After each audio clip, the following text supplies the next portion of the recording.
Hello everyone, ఈ వీడియోలో మనం నార్త్ కొరియా, ఉత్తర కొరియా గురించి 10 ఇంట్రెస్టింగ్ ఫ్యాక్ట్స్ తెలుసుకుందాం.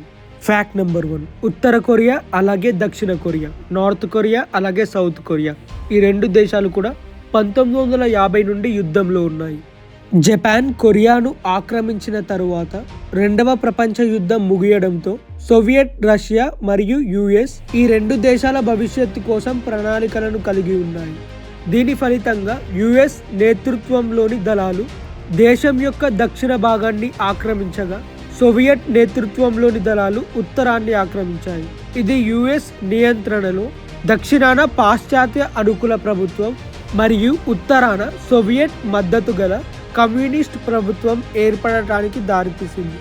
కొరియా దేశాన్ని ఏకీకృతం చేయాలని ఇరుపక్షాలు లక్ష్యంగా పెట్టుకున్నప్పటికీ కొత్తగా ఏకీకృత కొరియా ఎలా ఉండాలనే దానిపై వారికి చాలా భిన్నమైన ఆలోచనలు ఉన్నాయి. సాధారణ మైదానాన్ని కనుగొనే ఏ ప్రయత్నాలైనా మళ్ళీ విఫలమయ్యాయి. ఇరు పక్షాల మధ్య ఉద్రిక్తతలు పెరిగాయి. ఇది చివరికి 1950లో యుద్ధానికి దారితీసింది. 1953లో యుద్ధం ప్రతిష్టంభనతో ముగియగా రెండు పార్టీల మధ్యలో ఎటువంటి అధికారిక శాంతి ఒప్పందం సంతకం చేయలేదు. అందువల్ల యుద్ధం వాస్తవానికి ముగియలేదు. ఫ్యాక్ట్ నెంబర్ 2, ఉత్తర కొరియా ప్రజలు తమను తాము ఉత్తర కొరియన్లు అని పిలుచుకోరు.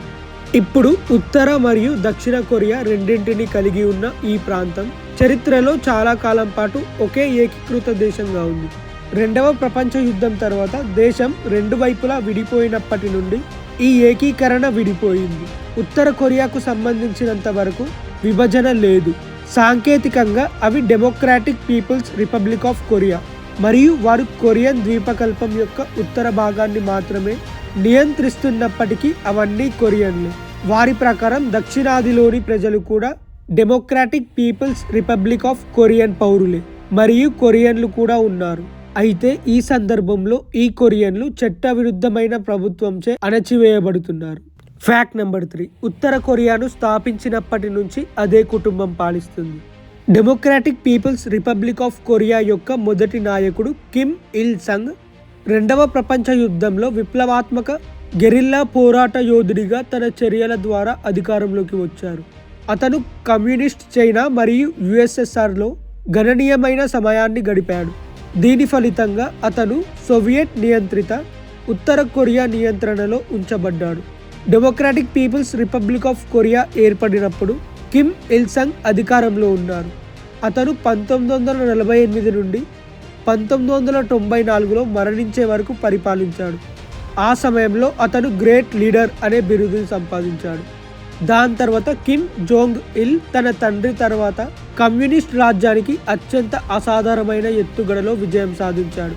కిమ్ జాంగ్ ఇల్ స్వీయ ప్రాముఖ్యత యొక్క మితిమీరిన భావనతో నమ్మశక్యం కాని ప్రభావం గల పాలకుడు అని చెప్పబడింది. ఇది తరచుగా అతని పాలించే సామర్థ్యాన్ని దెబ్బతీస్తుంది. అయినప్పటికీ అతను డియర్ లీడర్ అనే బిరుదుని సంపాదించాడు మరియు అతను 2011లో మరణించే వరకు పరిపాలించాడు. దాని తర్వాత కిమ్ జాంగ్ ఉన్ దేశానికి తదుపరి నాయకుడిగా నియమితుడయ్యాడు. 2011లో సుప్రీం లీడర్గా బాధ్యతలు చేపట్టినప్పటి నుంచి కిమ్ జాంగ్ ఉన్ తన పూర్వీకుల మాదిరిగానే ఉక్కు పిడికిలితో దేశాన్ని పాలించారు.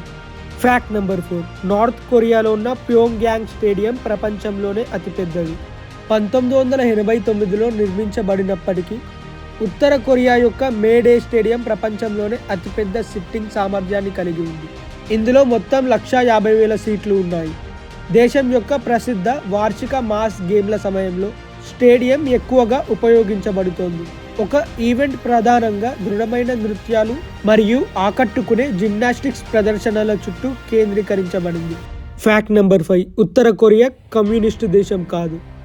ఉత్తర కొరియా గురించి ఒక సాధారణ అపోహ ఏమిటంటే అది ఇప్పటికీ కమ్యూనిస్ట్ దేశంగా ఉంది. కిమ్ ఇల్ సంగ్ సోషలిజం మరియు కమ్యూనిజాన్ని విశ్వసించగా అతను స్థాపించిన దేశం సంవత్సరాలు గడిచే కొద్దీ చాలా వేగంగా కమ్యూనిస్టుగా మారింది. దేశంలోని కొత్త పాలక రాజవంశం వలె అనేక క్లాసిక్ కమ్యూనిస్టు పద్ధతులు కిటికీ నుండి విసిరివేయబడ్డాయి మరియు భర్తీ చేయబడ్డాయి. Democratic people republic of Korea వారి కమ్యూనిస్టు సూత్రాలను జూచేతో భర్తీ చేసింది. ఇది కిమ్ ఇల్ సంగ్ చేత ఆలోచించబడిన ఏకైక ఉత్తర కొరియా రాజకీయ భావజాలం. ఇది ప్రధానంగా స్వావలంబనపై దృష్టి పెడుతుంది. కమ్యూనిజం యొక్క అన్ని ప్రస్తావనలు అధికారిక రాష్ట్ర రచన నుండి నెమ్మదిగా తొలగించబడ్డాయి. 2009 నాటికి రాజ్యాంగం నుండి పదం పూర్తిగా తొలగించబడింది. Fact number 6. ఉత్తర కొరియాకు దాని సొంత క్యాలెండర్ ఉంది. ప్రపంచంలోనే మెజారిటీ గ్రెగోరియన్ క్యాలెండర్ను ఉపయోగిస్తుంది. ఇది యేసుక్రీస్తు BC లేదా AD పుట్టిన సంవత్సరాలను కలిపే క్యాలెండర్. ఉత్తర కొరియా వాస్తవానికి ఇలాంటి వ్యవస్థను కలిగి ఉంది, కానీ బదులుగా ఇది గొప్ప నాయకుడు కిమ్ ఇల్ సంగ్ పుట్టుకపై ఆధారపడి ఉంది.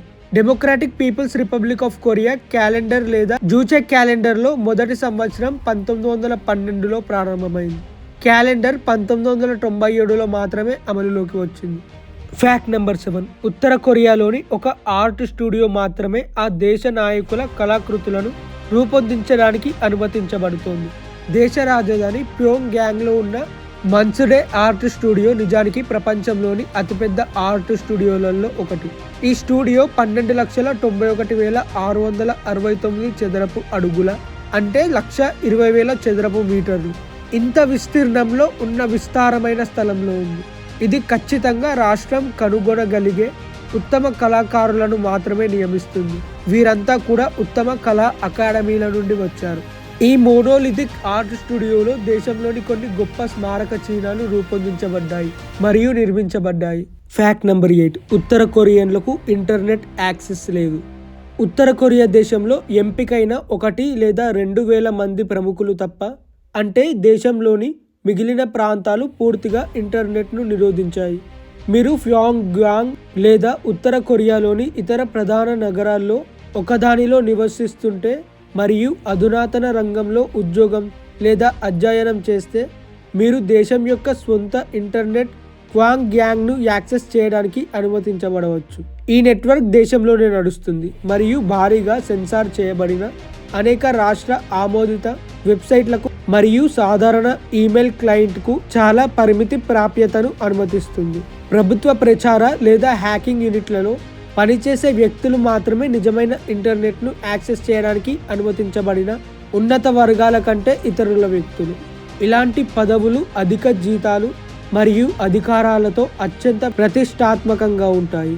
ఈ వ్యక్తులు దేశం నుండి పారిపోకుండా నిరోధించడానికి మరొక వైపు గడ్డి ఎంత పచ్చగా ఉంటుందో వారికి ఆలోచన వస్తుంది. Fact number 9. ఉత్తర కొరియా 100% అక్షరాస్యత రేటును పేర్కొంది. ఉత్తర కొరియాలో విద్య అత్యంత విలువైనదిగా కనిపిస్తుంది. రాష్ట్రం పౌరులందరికీ ఉచిత కిండర్ గార్టెన్ ప్రాథమిక పాఠశాల మరియు విశ్వవిద్యాలయ విద్యను కూడా అందిస్తుంది.